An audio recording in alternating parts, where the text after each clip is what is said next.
Það eru 23 stiga sigur á móti Grindavík hér í Blúhöllinni í kvöld. Hvernig tilfinningin svona beint eftir leik?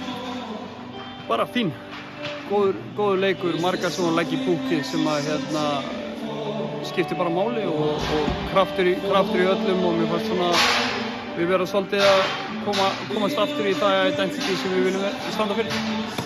Tækið fóru svona bara snemma í leiknum og einhvern veginn þrátt fyrir áhlaup Grindavíkur að þá hleypið þeim aldrei inn í leikinn. Það hlýtur að vera þægilegt fyrir þjálfur að sjá svoleiðis frammistöðu. Já, ég meina þær náðu að jafna og komast yfir hérna miðbik og enda annars leikunda. Við gerum vel á loka öðru leikunda vel og sama tíma byrja þriðja leikunda krafti og það er vel gert hjá okkur að klára leikluta og byrja leikluta sterkt. Það er eitthvað sem skiptir miklu máli. Hvernig finnst þér liðið koma úr landsleikjapásunni? Maður tók eftir í svona fyrstu 7-8 mínúturnar og þegar ég fór að rótera að leikmenn langt síðan leikmenn hafa spilað. En þegar leið á leikinn þá var ég bara virkilega sáttur með frammistöðu allra í dag. Keflavíkurliðið verið í þessu, við toppnum og í efsta sætinu núna bara lengst af á tímabilið. Finnst þér pressa vera aukast á liðinu heldur var kannski fyrir tímabilið? Nei.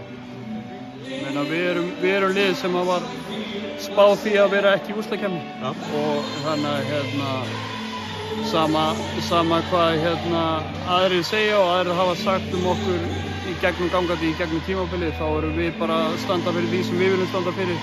Við erum með okkar markmið og okkar stefnu það sem við höfum haft síðan í byrjun tímabilsins og hún hefur ekkert breyst sama hvernig hefur gengið hjá okkur í vetur hingað til. Og maður er aldrei jafn lélegur og seinasta leikur var og aldrei jafn góður og seinasta leikur var, þannig að það er bara næsti leikur og þessi leikur í dag hjálpar okkur ekkert í, eða leikinir á undan hjálpar okkur ekkert í næsta leikur.